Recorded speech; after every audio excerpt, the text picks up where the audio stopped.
Hi, I'm Dwayne Brown. Tonight on KPBS Evening Edition, more humanitarian aid is on the way to Iraq as the focus shifts to forming a new government.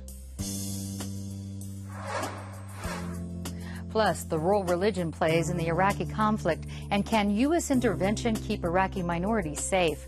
I'm Peggy Pico with that conversation. And how unusual is San Diego's summer weather this year?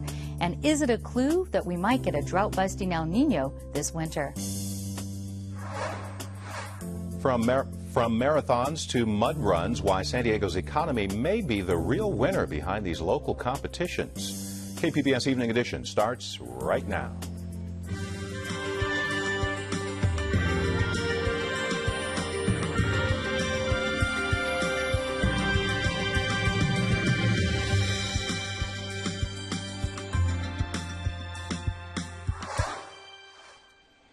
Hi, good evening. Thanks for joining us. The situation in Iraq tonight continues to unfold. Earlier today, the focus was put on Baghdad, where a political transition is underway. Iraq's new president passed up embattled Prime Minister Nouri al-Maliki and picked another politician to form a new government.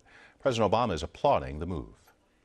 There is no American military solution to the larger crisis in Iraq. The only lasting solution is for Iraqis to come together and form an inclusive government, one that represents the legitimate interests of all Iraqis, and one that can unify the country's fight against ISIL. Today, Iraq took a promising step forward in this critical effort.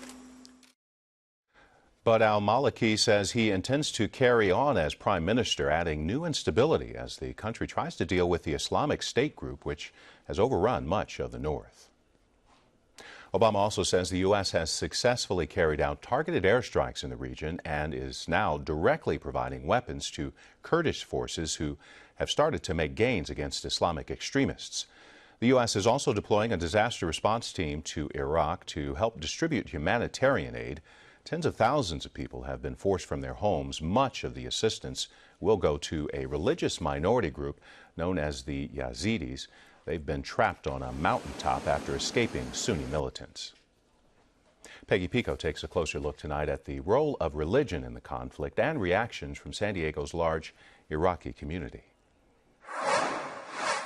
I'd like to welcome my guest, Mark Arabo, a San Diego Chaldean community member and spokesman for Iraqi Christians, and Bahar Davari, Associate Professor of Theology and Religious Studies at the University of San Diego.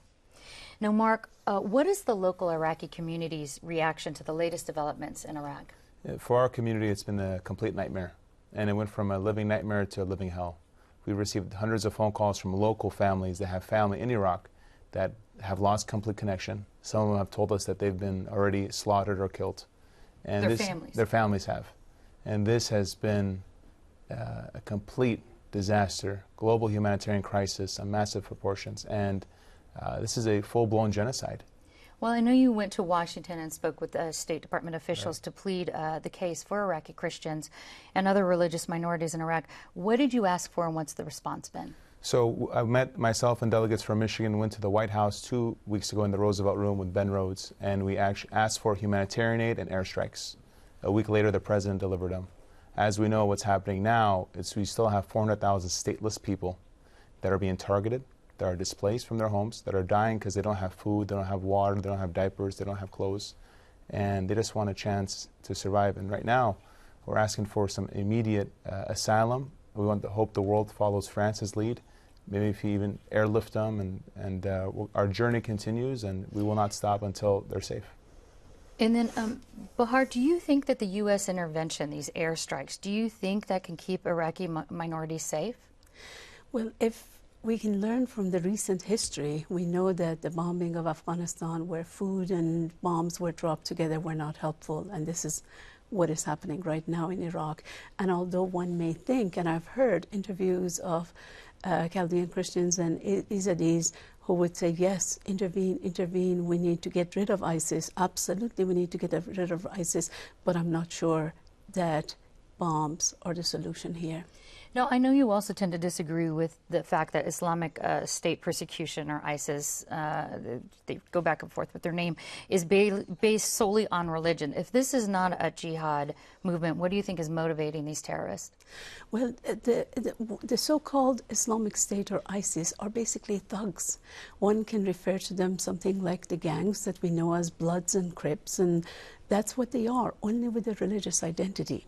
And the reason why I say what they're doing is not jihad is because jihad, as described in the sacred scripture of Islam, for those who do believe in that scripture, is including in that is protection of mosques, synagogues, and churches. And what the ISIS is doing in killing the Yazidis, killing the Chaldeans, and furthermore, more killing of the Shia, which they call Rafidi, and mark their houses with an R, with the letter Ray in Arabic. That's not one of the conditions of jihad. It's absolutely wrong. There's no decent Muslim theologian who would support that as jihad. Mark, what would you like to see happen moving forward? You talked basically a little bit about the refugees within the Iraqi government and how the U.S. could help support that. Our number one goal now is humanitarian. I'm traveling to the United Nations tomorrow. We'll be there till Thursday. We're going to be asking the UN Security Council for three things: to recognize this as a genocide, number two, to recognize them as stateless people, and number three, to recognize these are crimes against humanity. And I hope the entire world, and the UN takes the lead in it, offers these folks asylum. And maybe if it's even airlifting them out of Iraq. But what we know now is there's no safe haven for Christians. They're being massacred by the hour. And the ones that are not being massacred are dying because they don't have water, food, and supplies. Well, I know you also support the airstrikes. Do you think that this can be done in conjunction with this humanitarian effort? And do you think it will offer some relief to these refugees? I think right now the number one thing is humanitarian, get them out of Iraq. And then number two, get rid of ISIS. Number three, rework the government. And it should be in that order, because you can't rework a government if ISIS is still there. And you can't rework a government if you have minorities and Christians dying by the hour because they don't have basic needs and have no protection. So that's third on sort of the way you would like to see it happen. Bahar, do you think, I know historically religious minorities actually in Iraq have lived together peacefully for the centuries. I'm asking if this conflict could be resolved so they could be allowed to live that way again. Well, the only solution would be to stabilize the region. ISIS grew out of the rebels who were armed by US in Syria. So they came out of that, and initially the rebels in a way came out of Al-Qaeda. So the whole destabilization of the region, Syria, Libya, Iraq, all of that, and God knows then Iran, that leads to violence, killing of people. 200,000 Iraqis have been killed, regardless of their religion, regardless of being civilian or militant. 200,000 people since 2003. If the region is not stabilized, and that doesn't happen with bombing, that doesn't happen with arming this group or that group, it takes much more humanitarian aid than weapons. All right. Well, we are out of time. There's a lot more about this on our website. I want to thank you both, Mark Arabo and Bahar Davari. Thank you so much for the update on this. Thank you. Thank you. Oscar winner Robin Williams has died. The Marin County Sheriff's Department in the Bay Area says a preliminary investigation suggests it was a suicide. Williams was 63 and broke through in the late 1970s, playing the alien in the TV show Mork and Mindy. Williams has since starred in films including Mrs. Doubtfire and Good Will Hunting, for which he won his Oscar in 1998. The San Diego company behind an experimental Ebola treatment has now exhausted supplies of the drug. The last available samples of the drug, called Zmapp, have been approved by the Food and Drug Administration for use by Liberian doctors. Zmapp was given to 2 American health workers last week and a Spanish missionary. All appear to be recovering. The county health agency is warning us about a different type of virus. 2 birds in the county have tested positive for West Nile virus this year. A Santee man also came down with the mosquito-borne disease. Officials say while West Nile is not a major threat yet, people should still take precautions to protect themselves. The battle continues over whether or not to allow a shelter for migrant children to open in the city of Escondido. Last month, the city's planning commission upheld an earlier decision to deny a permit to the nonprofit Southwest Key to to open a shelter in a former nursing home. The ACLU appealed the decision. Our Fronteras reporter Joe Replogle is here to tell us about some new developments in the story. It seems Southwest Key doesn't plan to give up on its attempts to open a shelter in Escondido. What's going on, Joe? Yeah, I've reviewed documents and communication back and forth between the city and Southwest Key. And it turns out that on July 21st, Southwest Key informed the city that it had negotiated a lease with 2 defunct hotels in the city's commercial zone. And it planned to open shelters there. So the city has thus far said, no, you can't do that. And on August 6th, they changed the zoning code for commercial areas to require a conditional use permit. That means that it has to be approved by the Planning Commission after a public hearing for residential care facilities in the commercial zone. Now, going back to February, when Southwest Key first looked into opening a shelter in Escondido, it told the city that it wanted to open a residential care facility, that's what it's called, for unaccompanied migrant children. It's licensed by the state of California to operate residential care facilities. And under the city's zoning code, these types of facilities can open in the commercial zone without getting a conditional use permit and without going through that public hearing. The city said, no, we think you're more of a shelter or maybe an orphanage or a hybrid, but not a residential care facility. And in your reporting, you found Southwest Key appealed that decision, right? They did, but then it seems they made a deal with the city to try for a permit to open the shelter in the former nursing home instead, and that's where the debate started. They agreed to be classified as a government service provider, which means they still needed a conditional use permit and a public hearing. And of course, you were at that public hearing back in June where we saw dozens of folks testifying against the possibility of opening a shelter, and even the Planning Commission voting against it. Isn't that the end of the story here? Well, no, the ACLU appealed that decision, and the City Council will have to hear that appeal probably next month. And meanwhile, it appears that Southwest Key is still also appealing the city's decision to classify it as a government service provider, which means that could change the rules of where it can locate in the city. All right, we'll have you keep us abreast of this story. Fronteras reporter Joe Replogle. Universities across the country are facing pressure of the handling of rape allegations. San Diego State University is planning to survey students beginning this fall about the prevalence of sexual assault on campus, as well as their attitudes and awareness about the issue. The survey is expected to be completed within a year. California could be the first in the nation to define consensual sex. Lawmakers are considering a bill to require all public colleges set a standard for when yes means yes. Now, the bill goes before the Senate later this week. Critics say the state is overstepping its bounds. While California has seen little rain this year, there has been no shortage of water bond proposals swirling around the Capitol. Under the state law, the voter information guide for the November ballot must be sent to the printer today, but lawmakers have yet to agree on what water bond should go on the ballot. Currently, voters will choose on a $11 billion water bond proposed by Democrats. The governor and Republicans have their own plans as well. Lawmakers from both parties have agreed on one thing. They do not want to see funding for the governor's Delta Tunnels project. I think we've got an agreement. I think people have come together in a good way, and hopefully we can kind of put to bed the previous bond of 2009 and finally kill that bond and move forward with something that'll work for California, more reasonably priced, with less extortion in that one as well. The pork that bond had to get the votes and to garner the 2/3 vote necessary in 2009. Lawmakers expect to pass a new water bond sometime this week, but many counties are already slated to start printing official ballots. Lawmakers could pass a law to delay printing of election materials or reprint updated voter guides and ballots once they have agreed on a revised water bond. How to create better jobs, schools, and education opportunities was the focus over the weekend of PolitiFest. Voice of San Diego invited Governor Jerry Brown and his Republican rival, Neel Kashkari, to speak at Liberty Station, but only Kashkari showed up. Here's what he had to say to Scott Lewis about posing as a homeless person for 7 days in Fresno and looking for a job, but not finding one. The point was to test Jerry Brown's hypothesis, right? His thesis is California comeback. So I wanted to see, is he right? Are we back? Or is the data that says 24% of Californians live in poverty, maybe that's right?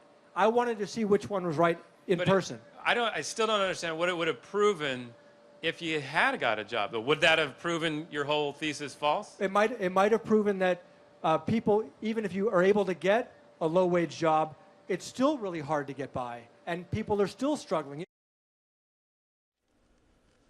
Kashkari worked for both the Bush and Obama administrations, but he has struggled to raise money in the race for California governor.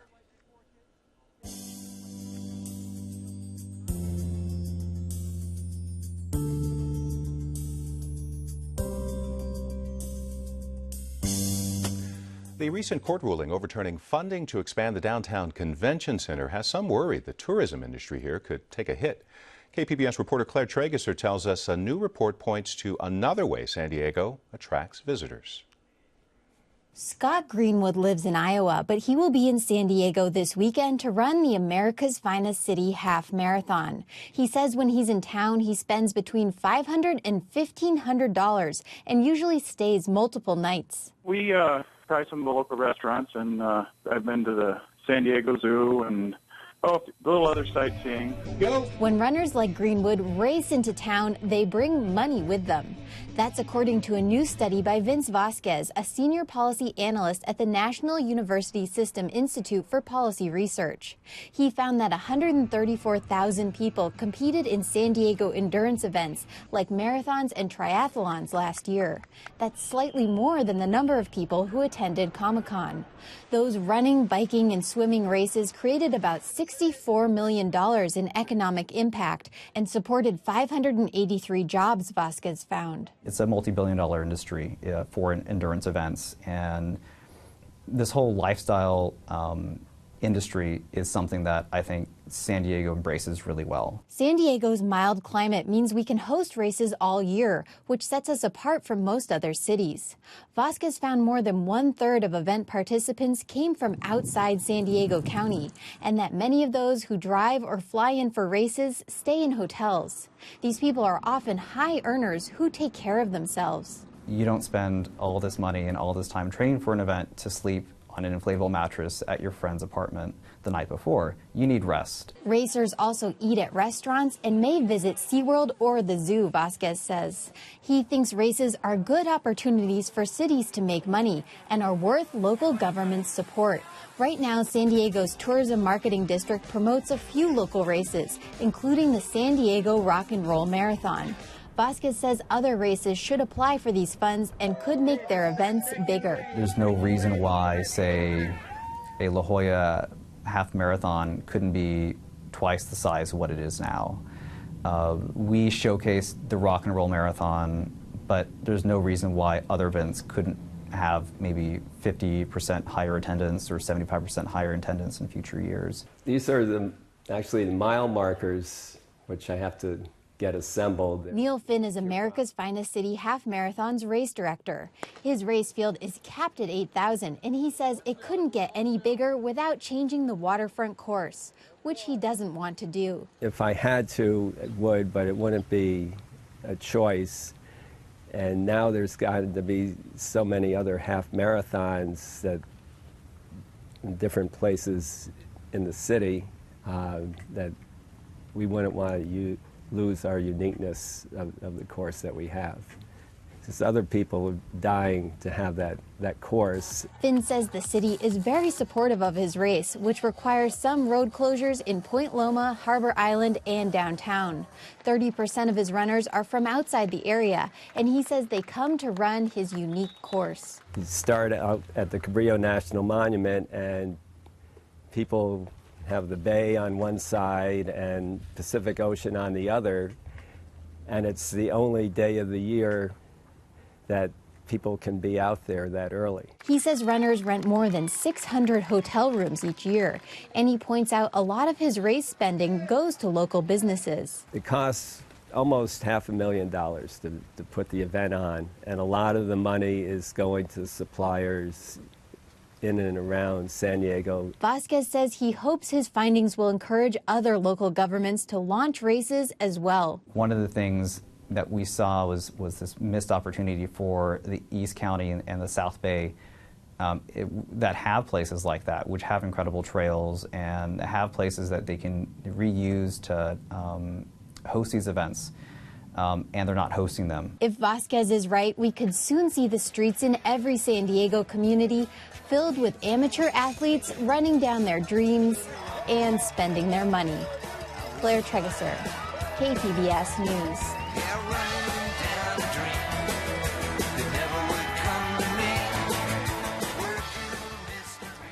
The San Diego weather forecast calls for more heat and humidity than normal for August. Peggy Pico is looking at what this pattern tells us possibly about the future. A heat wave in May, then August rain, and what the heck happened to May gray and June gloom? And does any of this year's local weather predict more Santa Ana winds in September or a drought-busting El Nino this winter? Here with some of the answers are National Weather Service meteorologist Alex Tardy and Alexander Sasha Gershnoff, climate researcher with Scripps Institution of Oceanography. Welcome. Thank you.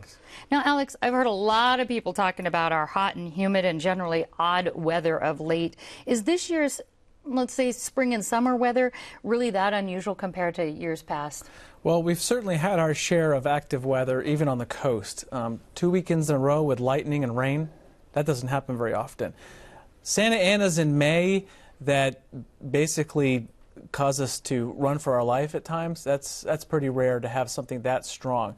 But it's not like we haven't seen this in the past before. So we are seeing weather that's a little more extreme, even on the immediate coast. Humidity, you walk out the door, and that's the first thing you notice is, oh, it's kind of warm today, even before the sun gets high in the sky. So we've had some events that have brought elevated humidity, but at the same time we've brought dry events, like the Santa Anas in May. And the big picture is we remain in this extreme drought across all of California. And we're going to get back to that because I want to ask you, Sasha, you study long-range climate change, which is not exactly the same as weather. The National Climate Assessment Report recently released, they did this for the country a few months ago, and they said that there were some key climate trends identified in the Southwest region. Can you tell us what some of those are? Well, one is a tendency towards more humid and hotter heat waves. And that's really important in the Southwest because we're used to dry heat. Humid heat keeps nighttime temperatures elevated, and it's much harder to take that. Yeah, and I noticed that. That was a big thing with this humid not cooling down at night, as we're typically used to here. What kind of impact did that have, or relationship does it have on public health by not cooling like we're used to? Well, people, animals, and plants that are acclimated to our dry heat in this region are stressed by the heat and humidity. Not only is it harder to weather, to live through humid heat, it feels a lot hotter. It prevents us from cooling down when we sweat. But also the respite that we don't get at night because the temperatures are, stay very hot because of that humidity is a double whammy in terms of, getting people sick. Getting people sick. And Alex, where is all this extra humidity coming from? Do we know why we're a little more humid and keeping that way at night? We kind of do, besides the fact that it's summer and we get these monsoon surges of moisture from Baja California.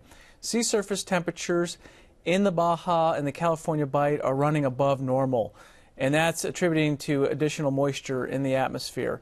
If you look back since January, our average temperatures are, anywhere you look in the mountains and the coast and the valleys, are running first place, as most of them are in first or second place, record temperatures. That's including your highs and your low temperatures. So we do know where it's coming from. We just don't know if it's here to stay necessarily. And that's my next question. The long-range forecast, I think many of us who have gardens want to know, are we going to get El Nino rain this winter? We are seeing El Nino develop, and we've been talking about it for a while. It's basically flatlining now, and we're looking at probably a weak, maybe moderate, but more likely a weak El Nino coming up for this fall and winter. What does that mean? Does that mean our garden's going to be okay? There's not much correlation to that.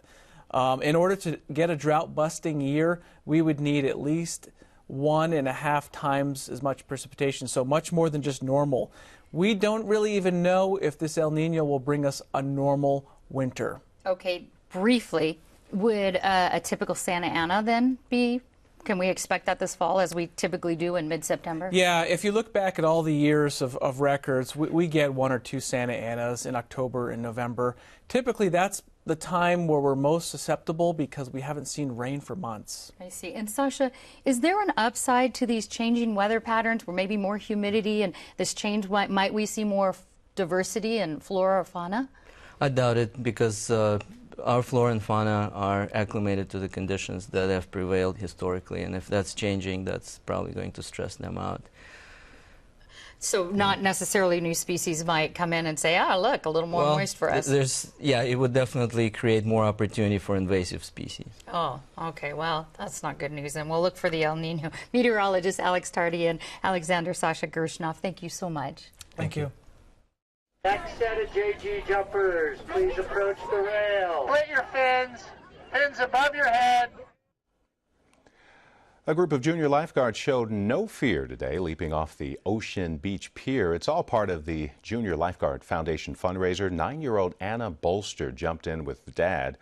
Proceeds, by the way, give free swim lessons and aquatic education classes. More than 100 folks participated, including Mayor Kevin Faulkner. You can find tonight's stories on our website, kpbs.org/evening edition. Thanks for joining us. Have a great night.